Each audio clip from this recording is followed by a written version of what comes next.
So today I want to talk to you about the accelerating universe. Understanding the accelerating universe really is meaning to understand the universe from beginning and end. But before we do that, let's acknowledge and pay our respects to the Aboriginal people of Australia and their elders, past and present. And in doing that, let's think of what the elders of the past saw. They saw the Milky Way, the same Milky Way we see today. And they saw it as a giant emu in the sky. If you ever have the chance to go just outside of Sydney in one of the national parks there is indeed in these rocks an ancient carving of an emu, and you can see it up in the sky. The skies are something that belong to every human who has lived on planet Earth. It is something we share, and we realize this when we look, for example, in Europe at some of the ancient paintings. This is the Cave of Lascaux in France, 17,300 years old. In it, we see an asterism which we call the Pleiades, or the Seven Sisters. Six stars, that's one of the interesting features of it, in the sky, right next to the bull, or as we call it now, the constellation Taurus. The idea of the constellation Taurus dates back 17,300 years. The Pleiades, the Seven Sisters, how do the Aboriginal, or many of the Aboriginal people of Australia refer to it? The Seven Sisters, despite being isolated from the Europeans by tens of thousands of years. The stars are stories that go back to the beginnings of humanity. And so when we look at the Pleiades today, a constellation in the sky or an asterism in the sky, we're looking at the same thing that every human on planet Earth has seen. Why? Because they're visible to everyone. I grew up in Alaska, the very far north, and people in Patagonia in the very far south, they can all see this. Every human has shared those 6 stars that we refer to broadly around the world as the Seven Sisters. So let's now change gears and figure out what we've learned in the last 20,000 years. And to do that, we're going to take a tour of the universe. And to take that tour of the universe, I present to you our guide, the speed of light. Light travels very fast, 7.5 times around the Earth each second. That's 300,000 kilometers per second. And as Aditya was telling you, out and stealing my lines, when you look at the moon, and he has stolen my lines, he's seen my talk. When you look at the moon, you're looking 1.5 seconds in the past. And so you are seeing things as they were. And the moon, 1.5 seconds, what's that? It's not much. But when we saw Pluto recently, that was more than 4 hours. But let's just take a look at some other things in the solar system. The sun is much bigger than the Earth-Moon system, something we don't realize because the sun is so far away. It's 8 light minutes in distance.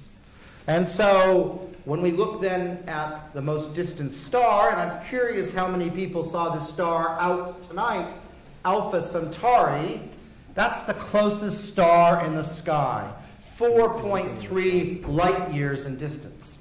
Think what 4.3 light years is. That's light traveling 300,000 kilometers per second for 86,400 seconds a day for 365 days, 365.25 days, because we've got a leap year or two in 4.3 years. That's trillions upon trillions of kilometers. Deep Horizons, the fastest spacecraft that we've yet constructed as humanity, would take 25,000 years to get to Alpha Centauri. The Sun and Alpha Centauri are 2 stars in the Milky Way. The Milky Way is huge. It contains 100 billion stars. It is 100,000 light years across.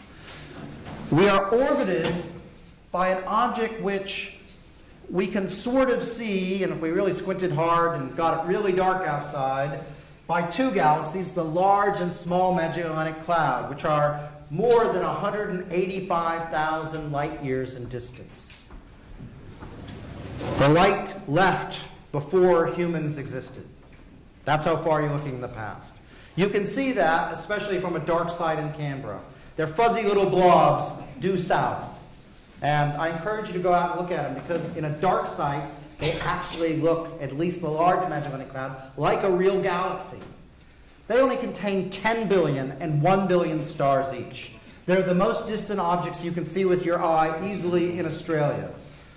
If you're in the northern hemisphere, the Andromeda galaxy is 2 million light years, the most distant object you can easily see with your eye. All right, now let's zoom in. Yep. Let's look at a tiny piece of sky, the size of the moon, and we're going to zoom in and see what the Hubble Space Telescope sees in this tiny patch of sky, 1/13 of the entire sky. It sees, well, it sees back 12 billion years into the past. It sees 20,000 galaxies, each of these galaxies containing 100 billion stars, like the Milky Way. There's a lot of stuff in the universe. One of the remarkable things about this picture is there are places where you can see almost nothing in optical light. Why? Because it turns out there's nothing there as far as the eye can see. If you look in microwaves, like what you would cook your vegetables with, you see this. This is the entire sky glowing. Why? Because 13.8 billion years ago, the universe was 3,000 degrees. It was almost as hot as the sun and glowing like the sun in all directions. We can't see that with optical light because there's just none of it there. We see it in the form of these microwaves. And before that, well, it turns out that's the Big Bang. Now let's think about how we arrived at this. We did this by being able to measure things. Science is all about measurement and prediction. How do we measure things in the universe? Well, we don't have rulers that go to the nearest galaxies. We instead have to rely on how things appear. The further away an object is, the fainter it appears, or the smaller it appears. And we can use these physical facts to measure distances. But we can also measure motion. How? Through the Doppler shift.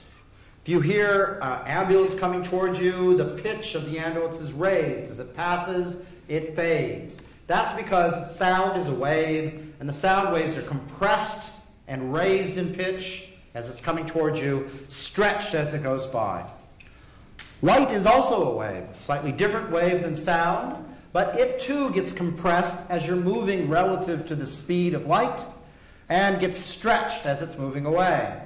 Edwin Hubble in 1929 went out and measured velocities and distances for galaxies, and he found a remarkable thing. He found that the faster a galaxy was moving away from us, the further it was, the fainter its stars. And from that measurement in 1929, he announced to the world, that means the universe is expanding. Why did he say that? Well, let's make a little cartoon. So here's my cartoon universe, which I am going to magically expand. Now, let's go through and put before and after on top of each other. So I'm going to take the before image, before I expanded, and after. What do I see? From my reference point, nearby things, they've moved a little bit. If I was measuring their velocities, it would be small. The distant things, they've moved a lot. If I measure their velocities, it's fast. If you expand the universe, even a toy one, you see what Hubble saw. The further the distance, the faster the motion. Now, it turns out that Einstein's theory of general relativity, considered by most of science as being sort of the most elegant piece of science in the last 150 years, and we always ask whether or not it's all time, and then we get into a fight about Newton versus Einstein. You don't want to know about that stuff. And that, turns out, tells us a story that the universe, due to the way gravity works, should be expanding or contracting. It turns out, it tells us also that the universe should have this view from any point. So no matter where you choose your reference point, you see the same thing. So Einstein's theory of general relativity is how we go out and predict things. Now, imagine a universe which is expanding. Now, I had a little trouble with this earlier. We're going to try it again and see if it works. Yeah, I'm going to try it again. And again. It did work once.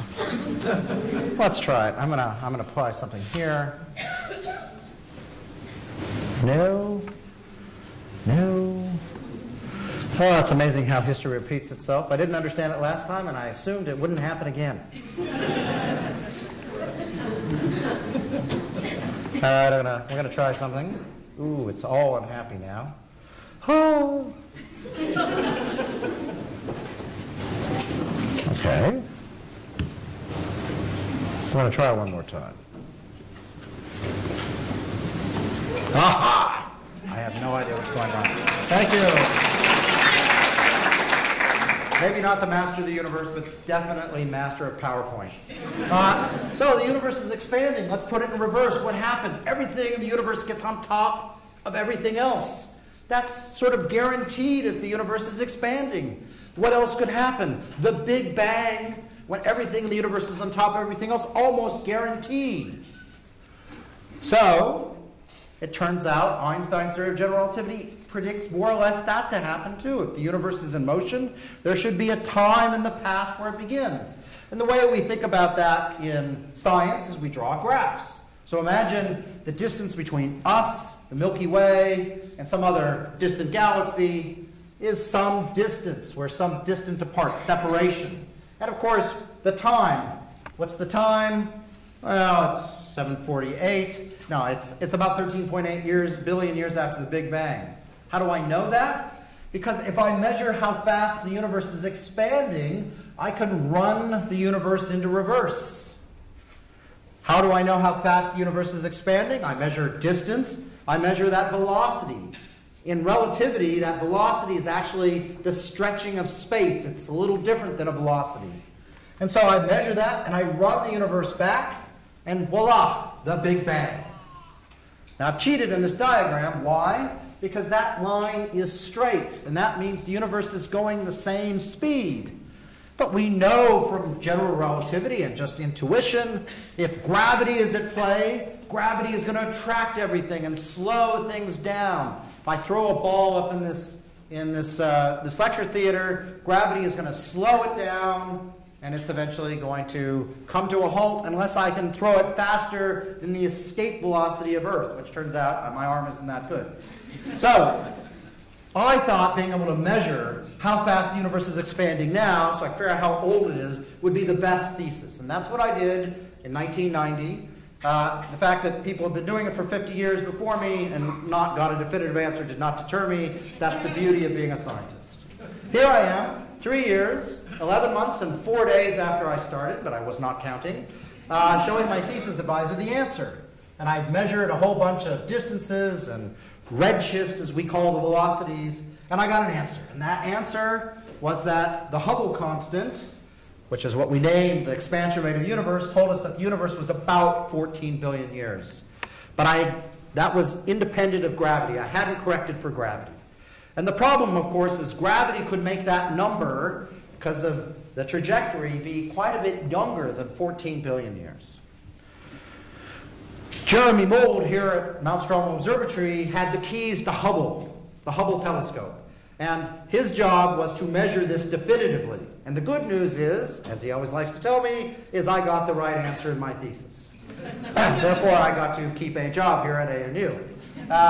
But the question is, what about that gravity stuff? We're all ignoring it. And so I was brought here to think about gravity, and that gravity has profound implications for the universe. If the universe has very little gravity, then the universe just keeps expanding. It doesn't slow down at all, and the universe is infinite into the future. On the other hand, if there's a lot of stuff, then the universe will slow down and do the trajectory like a ball. And of course, all universes therefore have a beginning, a Big Bang, but only this one has the Gnad-Gib, the Big Bang in reverse. So I came to Australia and was hired to go through and measure what the universe was doing now and compare it to the past, and we'll talk about that. So, measuring the universe's past, imagine I can go through and measure distance and redshift or velocity for nearby objects. I'm not looking very far in the past then. And then I do it to distant objects. I can compare if the universe hasn't changed its speed or its velocity, its expansion rate over time. Then I know the universe is going to keep going because gravity isn't slowing it down. On the other hand, if the universe is slowing down a lot, that is, it's expanding much faster in the past and is slowed down, then if it's doing it faster than this critical line, gravity wins, the universe is heavy, and it ends. It's finite in the future. It doesn't go on forever. On the other side of that line, gravity loses, and the universe expands forever and exists forever without end. So, if we can look far enough into the past, then we're all set. But it turns out, to look a long ways away, you need to have something you can measure distances with that is very, very bright. And that's where type 1a supernovae come in. Type 1a supernovae are some of the biggest explosions in the universe, and they create, for example, the iron in the universe, the iron in these chairs, the wealth of Gina Reinhardt, all created in these explosions. Gina has thus far declined to endow my own research portfolio into her wealth, but that's another story. So let's talk about these type 1a supernovae. Our sun, I'm afraid, is running out of nuclear fuel slowly but surely. In 5 billion years from now, it's going to puff up, destroy the Earth, collapse down to a tiny little object called a white dwarf star. If our sun were in a binary system, 2 of them, then things get much more complicated. The bigger of the star does that process, except for it dumps all its material, or a lot of its material, into the second star. The second star, turns out, then gets kind of heavy, it gets all this stuff, it's sort of, you know, it's like it went to McDonald's for a couple billion years, and it gets a lot of energy from that, it gets bloaty, fat, and all sorts of other things. And then, eventually, as it starts running out of nuclear fuel, it's going to puff up. And when it does that, it will start dumping material onto the first star, the little white dwarf star. Now, a white dwarf star is a star about the size of our sun, but collapsed down into something the size of the Earth. And so as material falls onto it, that star becomes heavier and heavier, and its gravity becomes stronger and stronger. And when it reaches a critical point, 1.383 times the mass of our sun, gravity wins, and the whole thing tries to collapse down to a black hole, but fails, because it's made out of nuclear fuel, carbon and oxygen, and the whole thing blows up as a giant thermonuclear bomb. 5 billion times brighter than our sun. It takes 20 days to reach its maximum brightness, and then fades away. Now this is a light bulb we can use. As part of my thesis before I came to Australia, I worked with a group in Chile that studied these things in detail. Literally on my way to moving to Australia, we talked about their new discovery of how to measure how many watts one of these things produce. And they're not all the same. There are ones that produce lots of iron and are bright and rise and fall slowly, and ones that produce a little bit of iron that rise and fall quickly. And they're bright. 43 zeros with the 1 in front, watts. That's how big light bulbs they are. They're big. So, on the way here, talked to my colleagues in Chile who have terrible sunburns, and we devised a project where we would use the modern technology, the digital technology we're all kind of used to in our phones and our computers, to literally data mine. 50 gigabytes of data a night back in 1995, which I can tell you was a lot of data back then, and find the rare explosions that are these type 1a supernovae. So, essentially looking for a needle of a haystack, we would take 1,000 plus images like this in a night. Each one is, 8 megapixels about. And we would find objects that look like this, and we would identify it by taking a before and after picture and looking for the changes, the differences. And so you can see nothing has become something here. And that something is a type 1a supernovae which was at a distance that light took more than 5 billion years to reach us. So that explosion, using the best technology of the day in 1995, that explosion occurred before the Earth was formed. So we were able to do that. And I can tell you it was hard work. It took 3 years, and in 1998, we put it all and put our measurements onto that diagram, and here's what we got. And I looked at that diagram and I said, okay, the nearby objects, only time of the dinosaurs or so back in time, they're all sensible, but these distant objects, they're not down here where the universe is slowing down. They're instead at the top where the universe was expanding slower in the past and it sped up. Slower, speeding up. And using statistical analysis, we could say with 99.95% surety, the universe had sped up. Now, it turns out 99.95 is not good enough for physicists. We're very picky. Fortunately, we were in mortal combat with a group out of Berkeley who got the same crazy answer and scratching their heads saying, God, no one's going to believe us, which is the same thing we were saying. And eventually we had to come clean, and they had to come clean, and we realized, both of us, that we had the same answer. And it turns out when you add 99.95 to 99.95, then you get 99.995. And that's still not good enough for a physicist, but it's close. So people took us seriously, and eventually more data came along, and that is why ourselves and the team from Berkeley were awarded the Nobel Prize. Obviously, I get a lot of credit for the Nobel Prize, but it really was a group of many, many people. 19 on our side. You will note 19 males. And I'm sorry, that is the state of astronomy back in 1995. I'm proud to say that astronomy has moved to being about a third female now, for the benefit of both men and women. And we're hoping to hit 50% at some point in my life. It's a slow process, but it's something that we in astronomy are particularly concerned about and taking lots of action on. So, what is pushing on the universe? Why is the universe speeding up? We need gravity not to slow the universe down, we need it to speed up. And it turns out Einstein, who's always on top of his game, came up with the answer. Back in 1917, he realized that if space itself had energy, that energy would cause gravity to push rather than pull. So, we call that stuff dark energy, and the problem is we need a lot of it. How much? 70% of the universe has to be this dark energy. 70%. The part I'm not going to tell you tonight is we also have another problem. There's more gravity in the universe pulling than we can see atoms in the universe. 25% of the universe seems to be this stuff called dark matter that Ken Freeman up at Mount Stromlo helped discover. Only 5% of the universe is the stuff we know, understand, and can touch and see here on Earth and through the universe. We have to make up 95% of the universe. Now that should concern you because it sounds like we don't know what we're doing. But remarkably, this crazy universe, which concerned me a lot in 1998 when we published our paper, has been shown to be correct in every single experiment that we can do. And science is about predicting, and we can predict in advance and have predicted in advance every experiment we've been able to do in the last 20 years. And these experiments aren't just one number, they're very complicated figures and curves that we need to reproduce.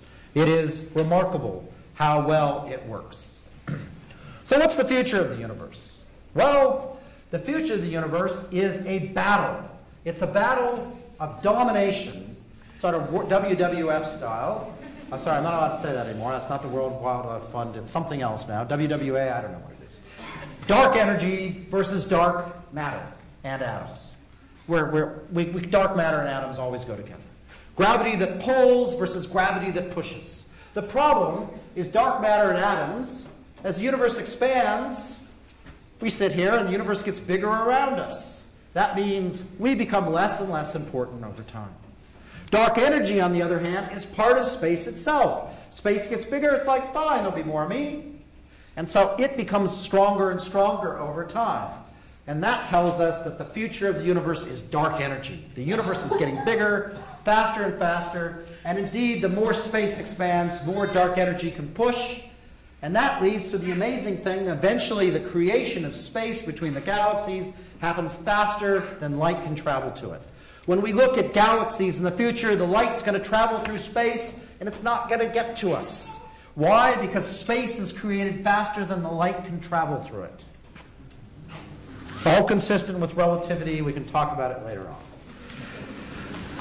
We need to realize that you and me are not expanding. The Earth is not expanding. Why? That is the density of dark energy. There's not much of it. The density of Earth is much, much higher, 30 orders of magnitude higher. We live in a special part of the universe. We live in a place where the attractive gravity that allowed the Milky Way to form, allowed the Earth to form, took over the universe and collapsed us down 13 billion plus years ago and created where we live. It's the space between everything, the average part of the universe that is so thinly spread. Our part of the universe, the Earth, even the Milky Way, gravity is one, space is not expanding. Eventually, it turns out there's a sphere of gravitational influence that includes, for example, the Andromeda Galaxy. And our two galaxies are going to merge together to form a super galaxy. But when we look out, well, the rest of the universe gets accelerated away.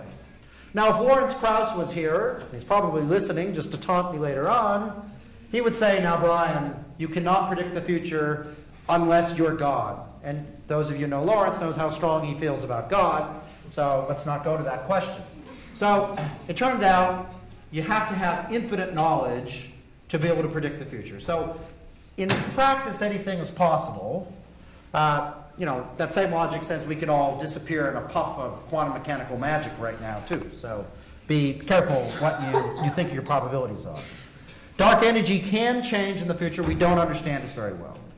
But unless dark energy suddenly disappears, and there's no reason to believe that's going to happen anytime soon, the universe will, at an ever-increasing rate, expand, fade away, and leave me and my colleagues up in Mount Stromlo unemployed.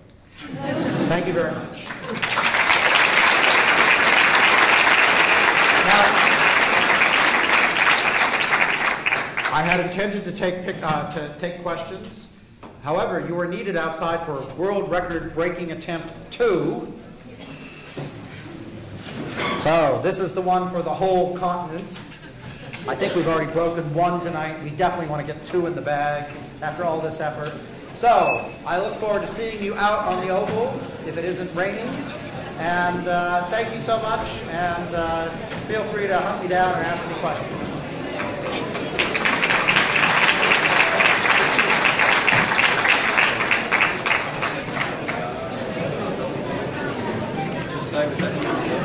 Pardon? Talking about the guy upstairs. Thank you very much.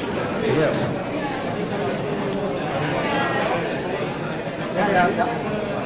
My dad's in this. Okay. Where's he at? Sydney. Okay. He's an aspiring astrophysicist. Oh, excellent. Best type. Is that right? I just had a question. Would there actually be any chance that eventually space will expand so quickly that even the space between atoms would... Yeah, so let's take this picture and I'll explain it. Sorry.